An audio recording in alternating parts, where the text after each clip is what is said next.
Guys, welcome to our new channel future beat by Surpriyo. और ये जो वीडियो है काफी इंफॉर्मेटिव, क्योंकि यहाँ पे बिजनेस रिलेटेड कुछ ना कुछ चीजें हम बोलेंगे। कितना टाइप का बिजनेस स्टार्ट कर सकते हो जिसमें इन्वेस्टमेंट कम करके भी आप आराम से बिजनेस स्टार्ट कर पाओगे। क्या करना होगा, नहीं करना होगा, लगभग आपका स्क्रीन में आ गया होगा। 6 को बिजनेस के लिए हम लोग आज डिस्कस करेंगे, जिसमें पहले एक चीज आता है, वो होता है ई कॉमर्सिंग। अभी बहुत पॉपुलर है आजकल का डेट पे ई कॉमर्सिंग। ई कॉमर्सिंग का मतलब क्या है? ई कॉमर्सिंग का मतलब है ऑनलाइन में आप कुछ खरीद रहे हो, टिकट बुक कर रहे हो, या कुछ भी मतलब अगर आपको बिजनेस चलाना है, मान लो घर में कुछ बना रहे हो, वो मतलब बेचोगे, तो उसमें भी उस चीज को भी हम लोग ई कॉमर्सिंग नोटिफाई करेंगे। देखो 4 टाइप का यहाँ पे बिजनेस किया जाता है ई कॉमर्सिंग में। तो 4 टाइप आपका स्क्रीन में आ गया होगा। पहले जो टाइप है वो है B2C, मतलब अगर कोई आप बिजनेस कर रहे हो तो business to customer. Business to customer क्या होता है? बिजनेस टू कस्टमर मतलब जैसे फ्लिपकार्ट वगैरह, जैसे अमेजोन वगैरह क्या करते हैं, कुछ ना कुछ प्रोडक्ट डालते हैं वहां पे और वो प्रोडक्ट तुम परचेज करते हो। तो ये भी एक टाइप का ई कॉमर्सिंग है। दूसरा टाइप क्या है? जो है B2B, मतलब बिजनेस टू बिजनेस, मतलब एक कंपनी कुछ भी चीज दूसरे कंपनी को बेच रहा है, चाहे वो प्रोडक्ट हो चाहे कुछ दूसरा चीज हो। ये एक टाइप का बिजनेस है, ये भी ई कॉमर्सिंग है। नेक्स्ट जो टाइप है वो है third type, customer to customer. यहाँ क्या चीज होता है? जैसे मान लो तुम्हारा घर में कुछ पुराना इलेक्ट्रॉनिक्स चीज जो खराब हो चुका है या उतना सही नहीं चल रहा है, तुम बेचना चाहते हो उस प्रोडक्ट को, चाहे तुम OLX पे, कैसीफाई पे या क्विकर पे, चाहे जहां पे भी तुम अगर सेल करना चाहते हो, वो सेल कहीं पे दूसरा कंपनी क्या करता है, वो सेल ले लेता है और लेके वो सेल दूसरा जो जिसके पास मतलब वो डिमांड है वो खरीदता है। तो ये हुआ customer to customer type business, मतलब ये भी ई कॉमर्सिंग है। और 4 नंबर जो टाइप है customer to business. Customer to business मतलब जैसे मान लो फ्रीलांसिंग वगैरह होता है, जो फ्रीलांसर में कुछ कुछ काम वगैरह उठाते हैं और काम डालते हैं डायरेक्टली, जो सर्विस देते हैं उसको बोलते हैं कस्टमर टू बिजनेस। और कस्टमर टू बिजनेस भी बहुत सारे साइट भी है अभी, freelancer.com, freelancer.com, बहुत सारे साइट है जहाँ पे हर टाइम पे कंपनी जॉब पोस्ट करता है और एज ए फ्रीलांसर उस जॉब को एक्टिवेट करके उस जॉब को खत्म करके वो भी पोस्ट डालता है और वो बाई एक वेबसाइट में काम हो जाता है। ये भी एक ई कॉमर्सिंग बिजनेस है। इसके बाद दूसरा चीज आएंगे, ये हो गया आपका ई कॉमर्सिंग वगैरह में जो चीज बोलना था। अभी दूसरा एक बिजनेस बोल रहा हूँ जो आज का डेट पे सबसे पॉपुलर है। जो ये बिजनेस को सही से करता है वो आज राजा है, और जो बिजनेस को जुआ के टाइप का समझता है वो फकीर हो चुका है।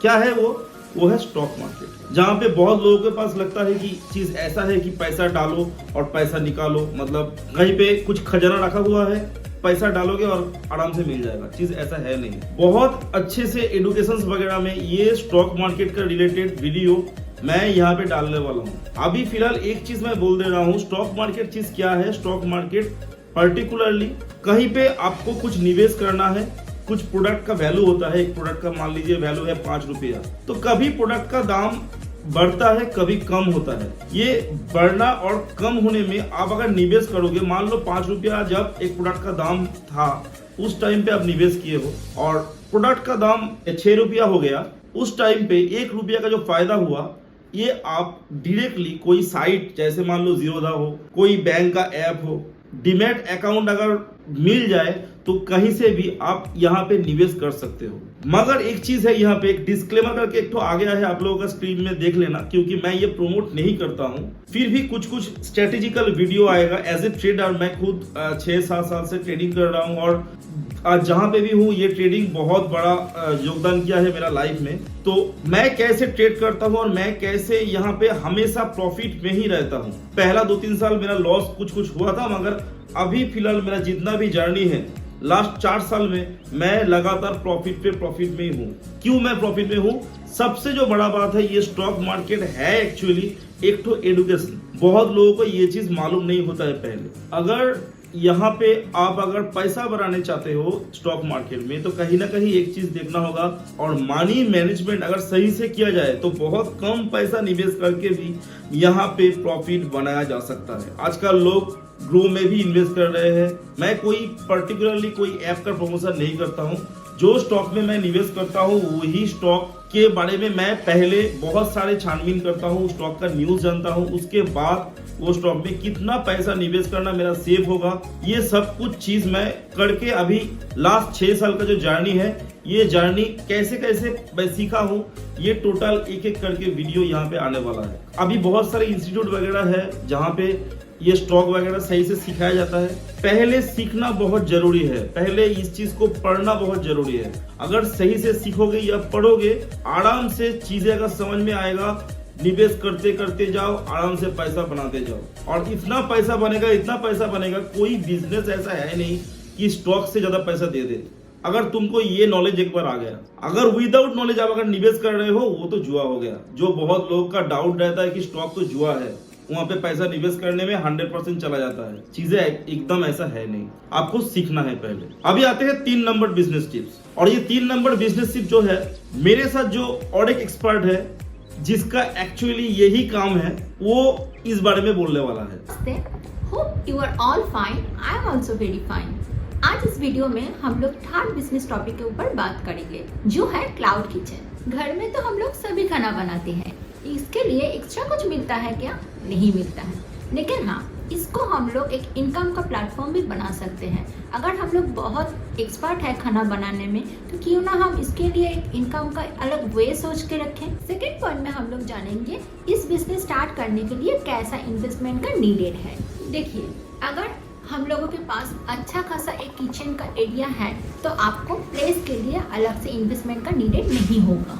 आपका किचन का स्पेस थोड़ा सा छोटा है, तब आपको थोड़ा सा एक बड़ा सा स्पेस के लिए रेंट का नीडेड होगा, नहीं तो आपका घर में ही आप ये किचन स्टार्ट कर सकते हैं। नेक्स्ट क्या है, कुछ किचन का यूटेंसिल्स का नीडेड है, जो सभी के पास रहते हैं।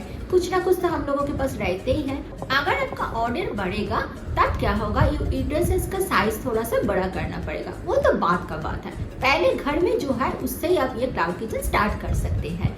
नेक्स्ट क्या है, नेक्स्ट है ओवन का। अगर आपके पास 2 बर्नर या 3 बर्नर ओवन है तो बहुत खूब है, उसके लिए आपको अलग से इन्वेस्टमेंट का कोई नीडेड ही नहीं है, वो घर से ही आप स्टार्ट कर सकते हैं। आपका खरीदा हुआ सामान को स्टोर करने के लिए एक स्टोरेज का जरूरी है। अगर वो आपके पास है तो ठीक है, नहीं तो उसको आपको बाई करना पड़ेगा अलग से।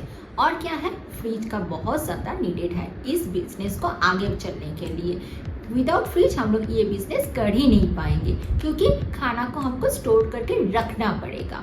और इसको छोड़ के अगर हमके पास 10,000 रुपीज भी है रॉ मटेरियल खरीदने के लिए, वो बहुत सफिशिएंट है इस बिजनेस को स्टार्ट करने के लिए। अगर ये चीज़ है आपके पास तो वेल एंड गुड, अगर नहीं है, टोटल मिला के 50,000 के अंदर आप ये बिजनेस को आसान तरीके से स्टार्ट कर सकते हैं। नेक्स्ट हम लोग बात करेंगे इस बिजनेस को आगे बढ़ाने के लिए कौन कौन सा लाइसेंस का नीडेड है। फर्स्ट जो नीडेड है वो है फैसी लाइसेंस का। फैसी लाइसेंस मिलने से आपका जो फूड हाइजीन है वो आपको परमिट दे देते हैं गवर्नमेंट। ये जो है, ये इसको आपको बनाने के लिए बहुत ज़्यादा मेहनत नहीं करना पड़ेगा, वो ऑनलाइन ही आसान तरीके से बन जाते हैं विदिन 100 रुपीज़ के अंदर। अगर आपको नहीं बनाना आते हैं, वो भी आप लोग कमेंट सेक्शन में लिखिए, इसके ऊपर भी मैं एक्स्ट्रा वीडियो बना दूंगी। और अगर आपको नहीं बनाना आते हैं, आप अगर कोई साइबर कैफे से इसको बनाएंगे तो उसके लिए 200 या 300 रुपीज़ लग सकता है चार्जेस। अगर आप बिजनेस को ऑनलाइन के साथ जोड़ना चाहते हैं, जैसे स्विगी के साथ, जोमेटो के साथ, आपको तो जोड़ना ही पड़ेगा। उसके लिए भी कुछ डॉक्यूमेंटेशन का नीडेड रहता है, जैसे क्या है, पैन कार्ड का नीडेड रहेगा, आपका एक बैंक अकाउंट लगेगा, और क्या लगेगा, आपका जो मेनू कट, जो मेनू आप सर्व करने वाले हैं कस्टमर को, वो लगेगा। और क्या लगेगा, और लगेगा आपका 5 बेस्ड इमेज, फूड का 5 बेस्ड इमेज उसको भेजना पड़ेगा। सिर्फ यही डॉक्यूमेंटेशन अगर आपके पास रहेगा तो बहुत आसान तरीके से बहुत कुछ दिनों के अंदर ही आप ये क्लाउड किचन स्टार्ट कर सकते हैं। इस वीडियो का लास्ट पॉइंट है, इस बिजनेस को आप कैसे ग्रो कर सकते हैं, कैसे इसमें आपको सक्सेस मिलेगा। आप ऑनलाइन में जो फूड का फोटोज अपलोड कर रहे हैं वो बहुत ही अट्रैक्टिव होना चाहिए फर्स्ट ऑफ ऑल। सेकेंड क्या है, आपको क्वालिटी मेंटेन करना पड़ेगा। जो भी आप दे रहे हैं कस्टमर को, आपको ऐसे करके देना चाहिए कि कस्टमर आपके हाथ के बाहर नहीं जाना चाहिए। एक बार वो आपसे लिया कुछ भी चीज़, दोबारा आपको ही ऑर्डर करे, ऐसे ही आपको खाना को रिप्रेजेंट करना पड़ेगा। थर्ड क्या है, थर्ड है प्राइस। प्राइस को आपको मार्केट प्राइस से थोड़ा सा कम रखना पड़ेगा, क्योंकि ये आपका स्टार्टअप बिजनेस है। अगर आप कम रखेंगे तो आपके पास कस्टमर आएगा ही आएगा। और है पहले आपको क्या करना पड़ेगा, थोड़ा कॉम्बो ऑफर देना पड़ेगा। जैसे आप पिज़्ज़ा दे रहे हैं तो एक छोटा सा कोल्ड ड्रिंक्स का बॉटल उसके साथ दे दिया। हाँ, मानती हूँ इसमें आपका प्रॉफिट का लेवल थोड़ा सा कम होगा, लेकिन कस्टमर बनाना है आपको पहले अगर आप कस्टमर बना लिया तो आपको बिजनेस बहुत आसानी से ग्रो कर जाएगा। तो आज के लिए इतना तक ही। अगर इस टॉपिक के ऊपर आप लोग डिटेल वीडियो चाहते हैं तो नीचे मेरे को कमेंट कर दीजिए, मैं ज़रूर ये दे दूंगी। एक बात है, इस चैनल का इंस्टाग्राम का और फेसबुक का लिंक मैंने डिस्क्रिप्शन में दे दिए हूँ, आप लोग जाके प्लीज़ इसको फॉलो कर दीजिए और इस चैनल को भी सब्सक्राइब कर दीजिए। आज के लिए इतना तक, फिर मिलते हैं नेक्स्ट वीडियो में।